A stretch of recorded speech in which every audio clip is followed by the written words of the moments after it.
Hello दोस्तों, स्वागत है आपका हमारे यूट्यूब चैनल में।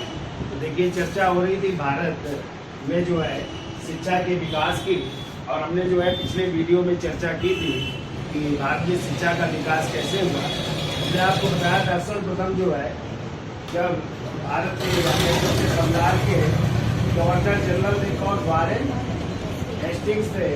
तो वारेन हेस्टिंग्स के समय जो है 1782 में कलकत्ता में एक मदरसा स्थापित किया गया। कलकत्ता मदरसा की स्थापना हुई, जिसमें जो है कौन सी भाषा, अरबी और फारसी भाषा का जो है अध्ययन होता था।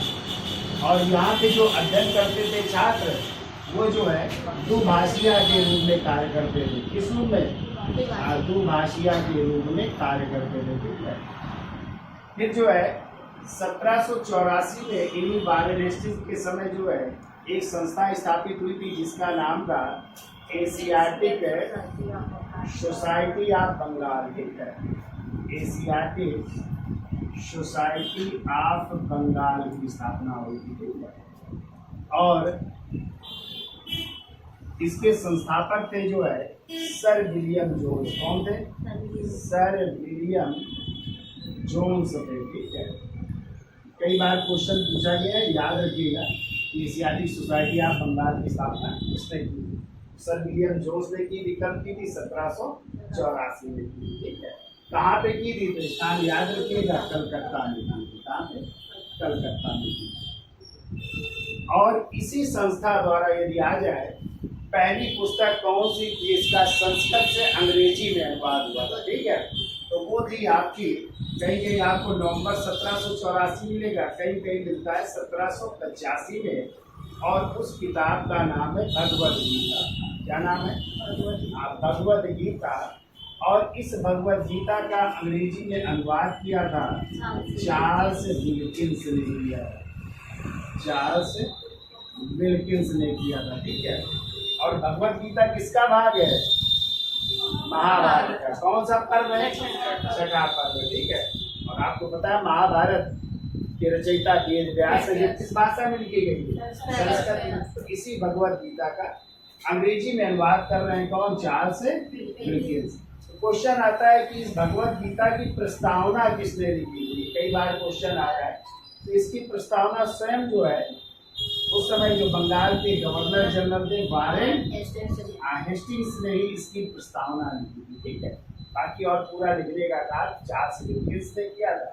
और इन्हीं चार्ल्स विल्किंस ने एक और किताब लिखी थी अंग्रेजी में, और उसका नाम था हितोपदेश। क्या नाम था? और इस हितोपदेश के लेखक वैसे तो थे नारायण पंडित। कौन थे? नारायण पंडित की पुस्तक है, और इसको जो है अंग्रेजी में लिखा था चार्ल्स विल्किंस। फिर इसी संस्था द्वारा एक और किताब अनुवादित हुई थी 1789 में, और वो है अभिज्ञान शाकुंतलम। ठीक है, और इस अभिज्ञान शाकुंतलम का अंग्रेजी में अनुवाद किया था जो है स्वयं सर विलियम जोन्स ने। सर विलियम जोन्स ने किया था, जिन्होंने स्थापना किसकी थी? इसी एशियाटिक सोसाइटी ऑफ। ठीक है, और अभिज्ञान शाकुंतलम किसकी पुस्तक है? कालिदास की पुस्तक है। ठीक है, ये भी संस्कृत में थी। इसका अंग्रेजी में अनुवाद किया था सर विलियम जोन्स। और इन्हीं सर विलियम जोन्स ने एक और किताब का अंग्रेजी में अनुवाद किया था, और वो थी गीत गोविंद। और गीत गोविंद किसकी है? जयदेव की पुस्तक है गीत गोविंद। इसका भी अंग्रेजी में अनुवाद हुआ था। ठीक है, और इसके अलावा आपको याद रखना है, यदि आ जाए भारत में पहली पुस्तक कौन सी थी जिसका अंग्रेजी में अनुवाद हुआ? ठीक है, तो वो थी मनुस्मृति। कौन सी थी? आप देखिए 1776 में सर्वप्रथम मनुस्मृति जो एक कानूनी ग्रंथ था, ठीक है, इसका जो है अंग्रेजी में अनुवाद हो रहा है। और किस नाम से हो रहा है? एक कोड ऑफ जेंटू लॉ के नाम से हो रहा है। ठीक है, एक code of Gentoo law. Law माने भी कानून होता है, विधि होता है। तो ये भी विधि शास्त्र है। इस नाम से किया था किसने? NV हेलेहेक ने किया था, ठीक है। इन्होंने जो है इसका मन स्मृत का अंग्रेजी में अनुवाद किया था, एक कोड ऑफ जिंटू लाल के नाम से, ठीक है। तो ये किताबें अनुवादित हुई थी। फिर हमने आपको बताया था कि बनारस में जो है जोनाथन ढक्कन ने एक संस्कृत विद्यालय की स्थापना की थी, संस्कृत कॉलेज की स्थापना की थी। फिर इसके बाद जो है लॉर्ड वेलेजली के समय सन 1800 ईस्वी में, ठीक है, 1800 ईस्वी में इसकी कलकत्ता में फोर्ट विलियम कॉलेज की स्थापना हुई। इसकी स्थापना हुई थी, फोर्ट विलियम कॉलेज की स्थापना हुई थी। किसके द्वारा? तो लॉर्ड वेलेजली के समय, ठीक है। इस समय बंगाल के गवर्नर जनरल कौन है? Lord Wellesley. फिर इसके बाद जो है आप लोगों ने पढ़ा था कि 1817 में, ठीक है, राजा राम मोहन राय, डेविड हेयर और सर हाइड ईस्ट ने जो है कलकत्ता में हिंदू कॉलेज की स्थापना की। किसकी? हिंदू कॉलेज की स्थापना की थी। कब? 1817 में हिंदू कॉलेज स्थापित हो रहा है। किसके द्वारा? तो राजा राम मोहन राय, डेविड हेयर और सर हाइड ईस्ट ने, ठीक है, हाइड ईस्ट। फिर हमने आपको बताया था कि जो है 1813 का चार्टर एक्ट आया, तो 1813 के चार्टर एक्ट में भारतीय शिक्षा के विकास के लिए, ठीक है, भारतीय शिक्षा के विकास के लिए कितने लाख रुपए? 1 लाख रुपए प्रति वर्ष, 1 लाख रुपए प्रति वर्ष खर्च करने का प्रावधान किया गया था, ठीक है। भारतीय शिक्षा के विकास के लिए हर साल कितने लाख रुपए? 1 लाख रुपए खर्च किया जाएगा, ठीक है। फिर आप लोगों ने पढ़ा था कि 1833 का चार्टर एक्ट आया और इसी चार्टर एक्ट के तहत ही बंगाल के गवर्नर जनरल को क्या बना दिया गया? भारत का गवर्नर जनरल। और भारत के पहले गवर्नर जनरल कौन बने थे? Lord William Bentinck. और इन्हीं लॉर्ड विलियम बेंटिंग के समय अब उनके जो है परिषद में एक चौथे सदस्य की नियुक्ति हुई थी और वो था कानूनी सदस्य, और उसका नाम था लॉर्ड मैकाले। क्या नाम था?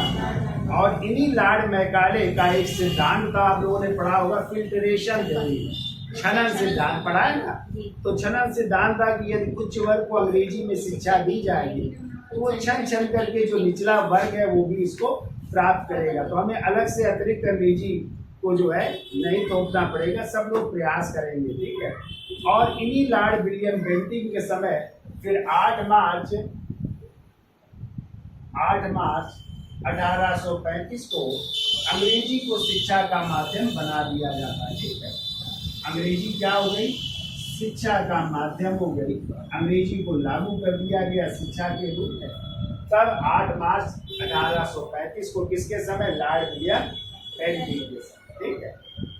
और फिर आगे चल करके जो है एक डिस्पैच आ रहा है और उसी को भारतीय शिक्षा का मैग्ना कार्टा कहते हैं।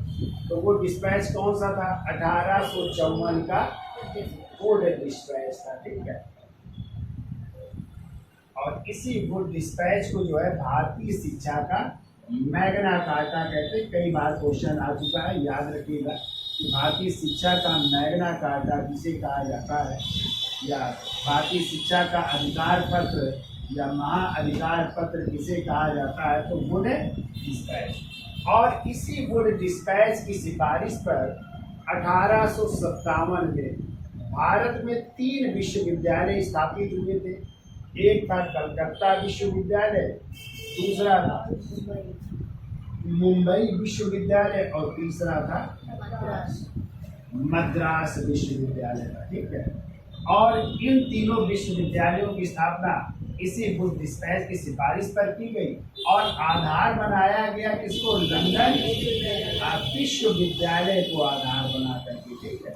लंदन विश्वविद्यालय को आधार बना करके भारत में 3 विश्वविद्यालय स्थापित किए जा रहे हैं, कलकत्ता, मुंबई और मद्रास। ये किसकी सिफारिश थी? वुड डिस्पैच की सिफारिश, ठीक है। अब देखिए इस वुड डिस्पैच के बाद जो है अगला जो आयोग आ रहा है वो है आपका हंटर कमीशन। कौन सा कमीशन? हंटर कमीशन आ रहा है, जिसकी चर्चा करनी है। तो देखो हंटर कमीशन कब आ रहा है? 1882-83 में आ रहा है, ठीक है। तो पूछा जाता है इस समय भारत के वायसराय कौन थे? तो 1882-83 में भारत के वायसराय थे लॉर्ड रिपन। कौन थे? रिपन। और रिपन का आपको पता है टाइम है 1880 से लेकर के 1884 ईस्वी तक, ठीक है। 1884 में ये क्या कपड़ा लिख किया था, साथ में लिख लेते। अरे चलो अब यहाँ से देख लेना। अब देखो 1882 में हंटर कमीशन है, तो चलो हम समझा देते हैं फिर लिखा देंगे।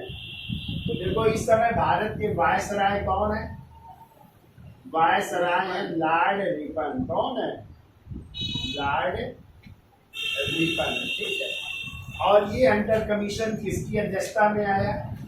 इसके अध्यक्ष है W हंटर है, W हंटर। या इनका पूरा नाम यदि याद रखना हो तो पूरा नाम था विलियम विल्सन हंटर है, विलियम विल्सन हंटर की अध्यक्षता में आ रहा है, ठीक है। उद्देश्य क्या था? उद्देश्य लिखो। तो जो वुड डिस्पैच थी उस वुड डिस्पैच की जो है योजना में जो है, या कह सकते हैं वुड डिस्पैच में द्वारा जो की गई थी घोषणा, उसमें शिक्षा की प्रगति का विकास करना है। वुड डिस्पैच की घोषणा को आगे बढ़ाकर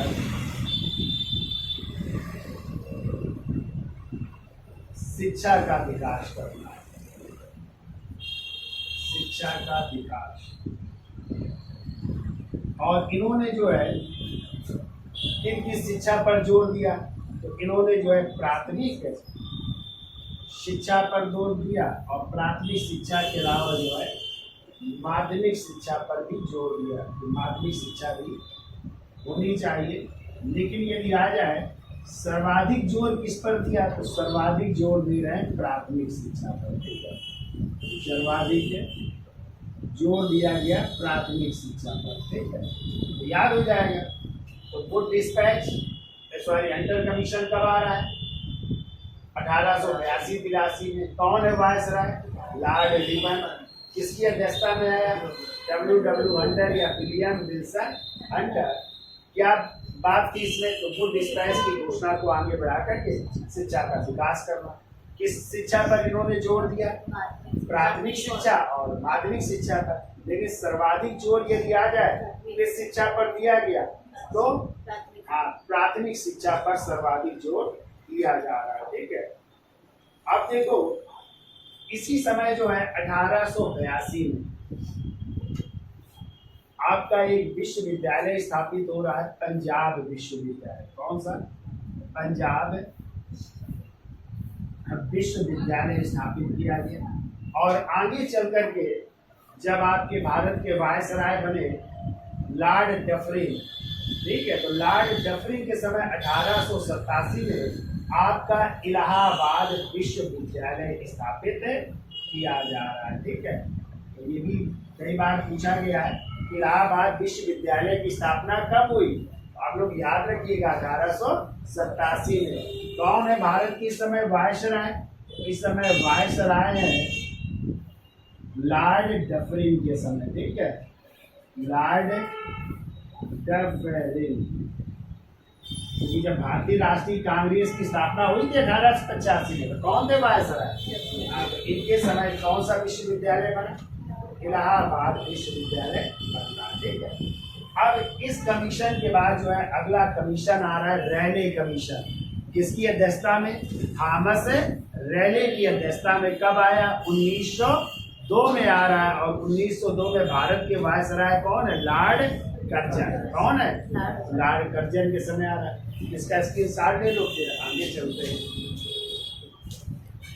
तो देखिए हंटर कमीशन के बाद जो है अगला आयोग आया था रैले कमीशन। कब आया था? 1902 में। ठीक है, इसके अध्यक्ष कौन है?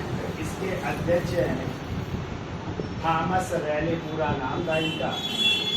थॉमस रैले की अध्यक्षता में आया था। और इस समय जो है यदि आ जाए भारत के वायसराय कौन है? तो इस समय भारत के वायसराय है लॉर्ड कर्जन। कौन है? Lord Curzon. ठीक है, और कहते हैं इन्हीं लॉर्ड कर्जन ने जो शिक्षा में जो है जो मैकाले योजना थी उसकी आलोचना की। ठीक है, बिल्कुल लॉर्ड कर्जन ने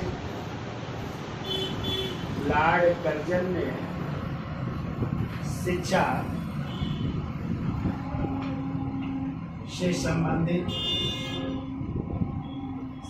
से संबंधित मैकाले योजना की आलोचना की। मैकाले योजना की आलोचना की।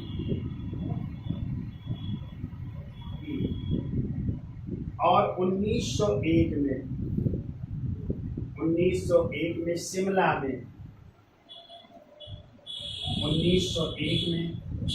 में जो विश्वविद्यालय या उच्चतम शिक्षा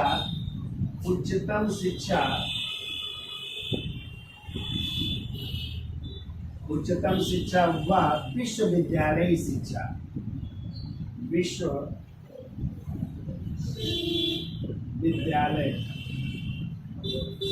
शिक्षा से संबंधित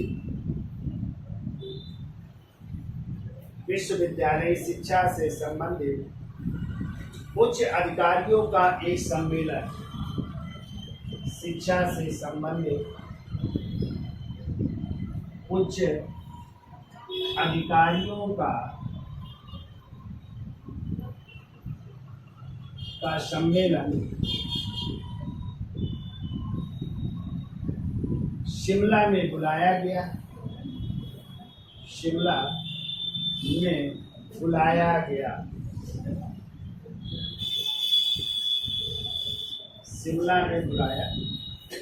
जा रहा है। ठीक है, और सम्मेलन में पारित प्रस्ताव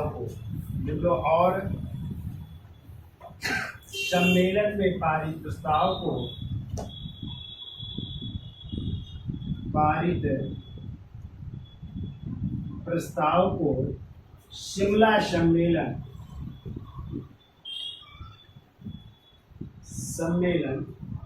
के नाम से जाना गया। ठीक है, शिमला सम्मेलन के नाम से जाना गया। फिर वो शिमला सम्मेलन में पारित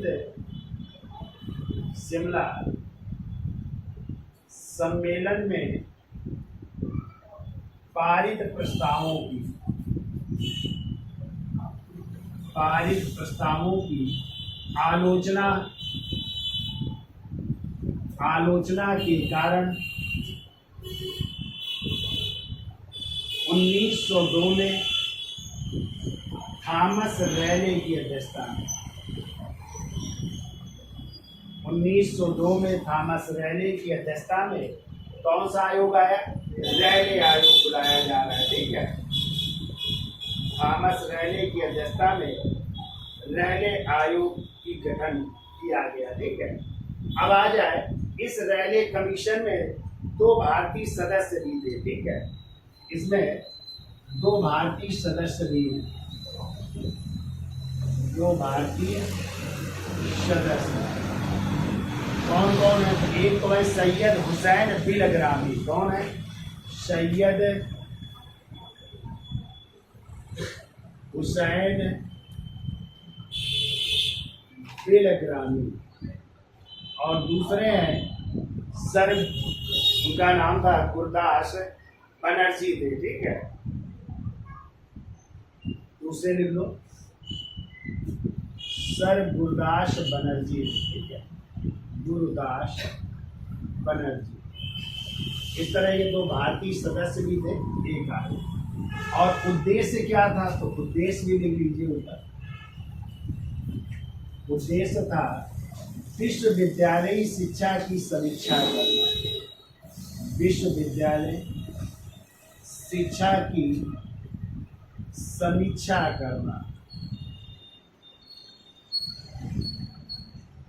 ये इनका उद्देश्य था। ठीक है, तो इस तरह ये रैले आयोग आ रहा है। ठीक,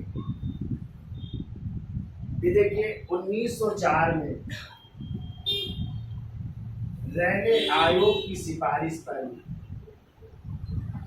रैले आयोग की सिफारिश पर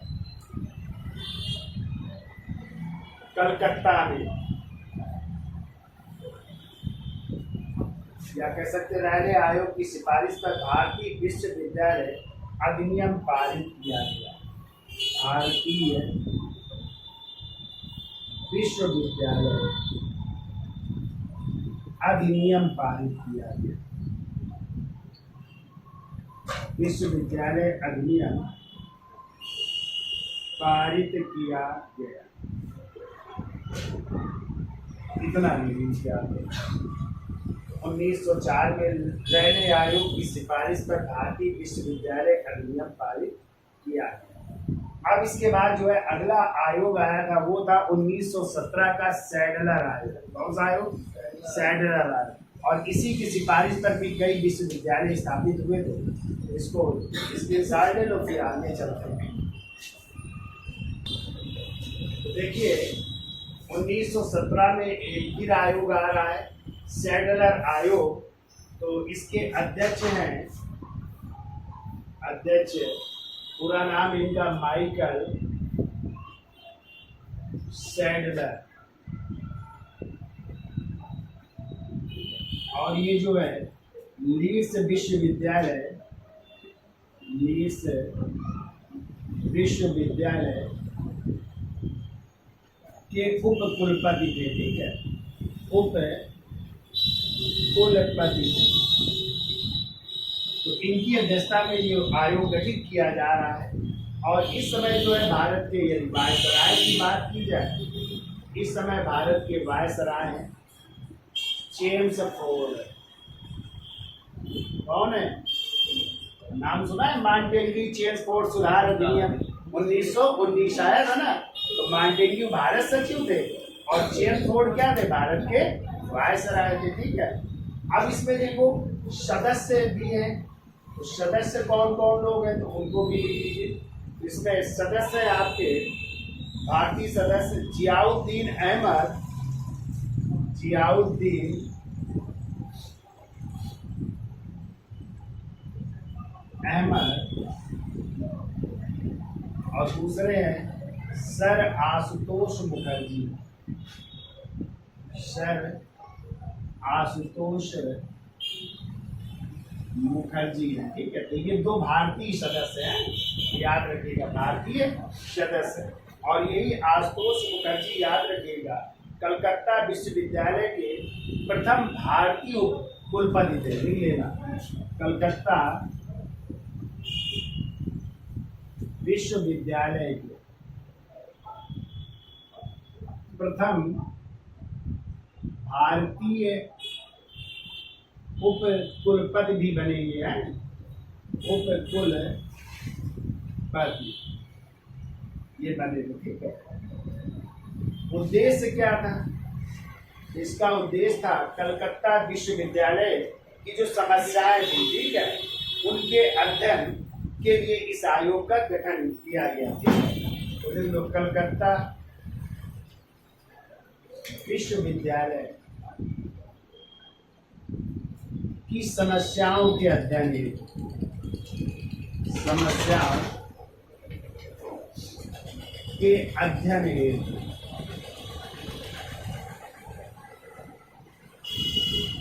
जो समस्याएं थी उसकी समीक्षा के लिए जो है इस आयोग का गठन किया जा रहा है। ठीक है, और लिख लो सैडलर आयोग के सुझाव पर, दूसरा पॉइंट लिख लो, सैडलर आयोग के सुझाव पर यानी इसी आयोग के सुझाव पर ही उत्तर प्रदेश में बोर्ड ऑफ सेकेंडरी एजुकेशन की स्थापना की गई है। उत्तर प्रदेश में बोर्ड ऑफ सेकेंडरी एजुकेशन की स्थापना की गई। सेकेंडरी एजुकेशन की स्थापना की गई। अब इसी सेडुलर आयोग के सुझाव पर ही कई विश्वविद्यालय बन रहे हैं। ठीक है, तो देखो कौन कौन से विश्वविद्यालय आपके बन रहे हैं। तो आपको पता है 1916 में मैसूर विश्वविद्यालय बन गया था। इसके बाद जो है 1916 में ही बनारस विश्वविद्यालय स्थापित हो गया था। पता है बनारस विश्वविद्यालय किसके प्रयासों से स्थापित हुआ था? राजा राम मोहन राय, मदन मोहन मालवीय जी के प्रयासों से। पहले इसका नाम था सेंट्रल हिंदू कॉलेज। क्या नाम था? बनारस हिंदू विश्वविद्यालय का नाम था सेंट्रल हिंदू कॉलेज, जिसकी स्थापना की थी श्रीमती एनी बेसेंट ने की थी ना। और इसी का नाम बदल करके 1916 में मदन मोहन मालवीय जी के प्रयासों से क्या हो गया था? BHU यानी बनारस हिंदू यूनिवर्सिटी हो गया था। ठीक है, ये देखो 1917 में पटना विश्वविद्यालय, 1917 में आपका पटना विश्वविद्यालय स्थापित हो रहा है। फिर 1918 में लिख लीजिएगा, 1918 में आपका उस्मानिया विश्वविद्यालय, उस्मानिया विश्वविद्यालय स्थापित हुआ। फिर 1920 में अलीगढ़ मुस्लिम विश्वविद्यालय स्थापित हुआ, जिसे आप लोग AMU कहते हैं ना, AMU अलीगढ़ मुस्लिम यूनिवर्सिटी। अभी ये पुलिस में आया था। ठीक है, कि अलीगढ़ विश्वविद्यालय कब बना? 1920। जबकि आंदोलन चला था 1875 में। किसने चलाया था अलीगढ़ आंदोलन? सर सैयद अहमद खान ने चलाया था। और उन्होंने स्थापना की थी मोहम्मदन एंग्लो ओरिएंटल कॉलेज की। और यही कॉलेज 1920 में क्या बन रहा है? अलीगढ़ मुस्लिम विश्वविद्यालय बन रहा है, जो आज उत्तर प्रदेश का केंद्रीय विश्वविद्यालय। तो आपको पता है उत्तर प्रदेश में सेंट्रल यूनिवर्सिटियां कितनी है? 6 है ना। कौन कौन सी है? तो बनारस से शुरू करिए। पहली कौन सी बनी थी? बनारस। तो बनारस हिंदू विश्वविद्यालय, फिर इलाहाबाद विश्वविद्यालय, फिर लखनऊ में है डॉक्टर भीमराव अंबेडकर विश्वविद्यालय। ठीक है, फिर इसके बाद चौथा अमेठी में राजीव गांधी विमानपत्तन नहीं है विश्वविद्यालय, वो है। पांचवा आइए तो अलीगढ़ मुस्लिम विश्वविद्यालय। और छठवा में आइए तो झांसी रानी लक्ष्मीबाई विश्वविद्यालय, जो कृषि विश्वविद्यालय कहाँ पे? झांसी में। तो यदि आ जाए उत्तर प्रदेश में कितनी सेंट्रल यूनिवर्सिटियां, केंद्रीय विश्वविद्यालय तो इस समय 6 है। ठीक है, पहले 4 हुआ करते थे, तो ये हो गए राजीव गांधी वाला और झांसी वाला। ठीक है, तो ये भी आपको याद रखना। 1920 में क्या बना? अलीगढ़ विश्वविद्यालय की स्थापना हो रही है। और 1920 में ही लिख लो ढाका और हैदराबाद। ठीक है, लिख लो 1920 में ढाका विश्वविद्यालय की स्थापना हुई। और ढाका के अलावा जो है हैदराबाद विश्वविद्यालय की भी स्थापना हो रही है। हैदराबाद विश्वविद्यालय। और इसके बाद जो है 1921 में याद रखिएगा आपका लखनऊ विश्वविद्यालय, लखनऊ विश्वविद्यालय स्थापित किया जा रहा है। ठीक है, इस तरह लखनऊ विश्वविद्यालय की स्थापना की गई। तो बनारस विश्वविद्यालय याद रहेगा। पहले क्या नाम था इसका? Central Hindu college. और किसके प्रयासों से? मदन मोहन मालवीय। इसका नाम क्या रखा गया? बनारस हिंदू। और इसका उद्घाटन कब हुआ था? तो 4 फरवरी 1916 को हुआ था। ठीक है, इस दिन कहते हैं बसंत पंचमी का दिन था, बसंत पंचमी का दिन। और इस समय जो है भारत के वायसराय थे लॉर्ड हार्डिंग। कौन थे? लॉर्ड हार्डिंग द्वितीय थे ना। इन्होंने इसका उद्घाटन भी किया। किसका? बनारस हिंदू विश्वविद्यालय का। कब? 4 फरवरी 1916 को। बसंत पंचमी के दिन किसने, लॉर्ड हार्डिंग। और यही जो है क्या बने थे, इस विश्वविद्यालय के क्या बने थे, कुलाधिपति भी बने थे। ठीक है, अब देखिए अगली समिति आ रही है हार्टोग समिति। कब आ रही है, 1929 में। ठीक है, तो इसका स्क्रीनशॉट ले लो, लिख लो। तो देखिए अगली शिक्षा के लिए आ रही समिति हार्टोग समिति कब आ रही, 1929 में। ठीक है, किसकी अध्यक्षता में आ रही है, तो देखो इसके अध्यक्ष है, पूरा नाम इनका फिलिप है हार्टोग है। और इस समय यदि पूछा जाए भारत के वायसराय कौन है, तो इस समय